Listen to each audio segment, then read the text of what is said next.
And when it comes to guidelines, less than 10% of doctors are discussing lung cancer screenings with their patients. The American Lung Association says these screenings can reduce lung cancer deaths by 20%. So what's going on here? Let's bring in America Tonight medical contributor, Dr. Omer Awan. Dr. Awan, it's great to see you. So give us the reasons here. Why are people skipping out on these? I think there's so much ambiguity with respect to lung cancer screening, and quite frankly, not many people even know that there's a test for lung cancer screening. When we consider, everyone is very comfortable getting mammograms for breast cancer. Everyone is comfortable getting colonoscopies for colon cancer. 70 to 75% of people who are eligible are getting that, but less than 20% of people who are eligible for lung cancer screening are getting a low dose CT. And not many people know that a low dose CT scan of the chest is the screening test for lung cancer. And coupled with that, and a problem with that also is that even if you know that a low dose CT is the test of choice for lung cancer screening, not many know who's eligible, and it's somewhat unclear who really is eligible. And really, the eligibility is really three criteria. You have to be between 50 and 80 years of age. You have to have a 20 pack year smoking history, and you either have to be currently smoking or you've quit within the last 15 years. And that 20 pack year smoking history is confusing because what does that really mean? So what it means is that it means you've been smoking one pack a day on average for 20 years. It could also mean smoking 2 packs a day on average for 10 years. Both of those would be a 20-year smoking history. Okay, that's great. Thank you for spelling that out. So one of the things that you discuss is that some doctors just skip this advice, advising people to get this screening. So why would they do that?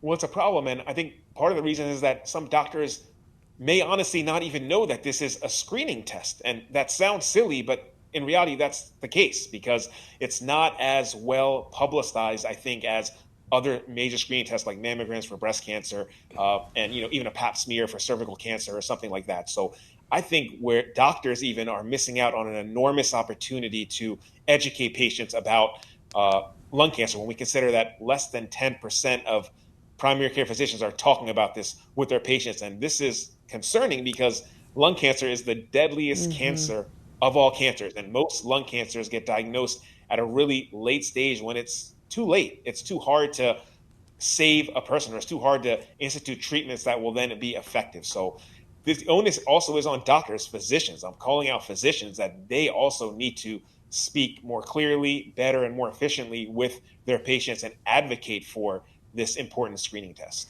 Okay, so there are some potential adverse side effects from these screenings. Is that part of this conversation at all?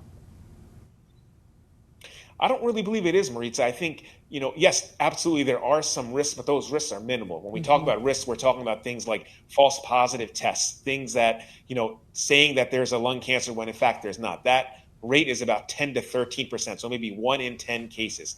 Overdiagnosis would be another potential limitation where, we identify a cancer, but it would not have harmed the patient. So, the cancer is identified, but the patient is subjected to treatments that then would potentially harm the patient. So overdiagnosis is an issue. And then also we look at radiation, but really the amount of radiation that you're getting from a low dose CT is minimal. We're talking about 1 to 4 millisieverts of radiation. That's the same amount of radiation that you and I get just walking outside for about 6 months, natural radiation. So, very unlikely to induce cancer. We talk about cancer-induced or radiation-induced cancers. That happens from very prolonged forms of radiation, not what you would see from getting a low-dose CT scan or any other imaging test.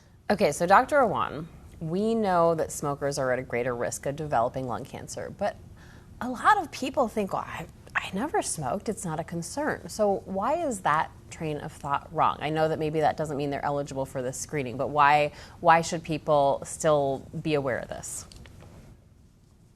Well, there are other risk factors, right? Smoking for sure is the number one risk factor for lung cancer. 80 to 90% of lung cancers are associated with smoking, but, radon exposure would be another one. Secondhand smoke is another big one, right? So even if you're not smoking, if you're around others that do smoke, you are still at risk of getting lung cancer. Unfortunately, that's the reality, right? And that number is growing. Like the amount of people that get lung cancer from secondhand smoke, from radon exposure, or pollution in the air. These are known causes for lung cancer. So none of us potentially are safe, but certainly smoking would be no doubt the number one and the dominant risk factor for lung cancer. Okay, let's pivot a little bit here, Dr. Awan, and hopefully I can get through this. This is your last appearance on America Tonight as the show prepares for its last day on Friday. And I want to say, on behalf of the whole team, thank you so much for all you've contributed here. Thank you so much, Maritza. Honestly, it's been an honor. I'm gonna miss this. I'm gonna miss doing this every Wednesday night. It's been a real treat for me to talk about public health and hopefully help some viewers. And honestly, I mean, talking about you, Maritza, you've done this with such compassion, such grace, and that's rare for an anchor. And I think you should be commended. I mean, there's so many people to thank. I mean, Ileana, I absolutely love her. Chelsea Cosby, Gary Friedman, who I've worked with, Lisa Cohen. The list goes on and on. I mean, the people at Scripps, I think what people don't understand, the viewers, is that the people at Scripps are so unbelievable and so incredible, and some of the nicest people that I've ever met. So from the bottom of my heart, thank you for giving me this opportunity. We just thank you so much, and thank you for those words. And you are right, the people here are what make this place so great. Contributor Dr. Omer Awan, thank you, sir. We will be in touch. Absolutely.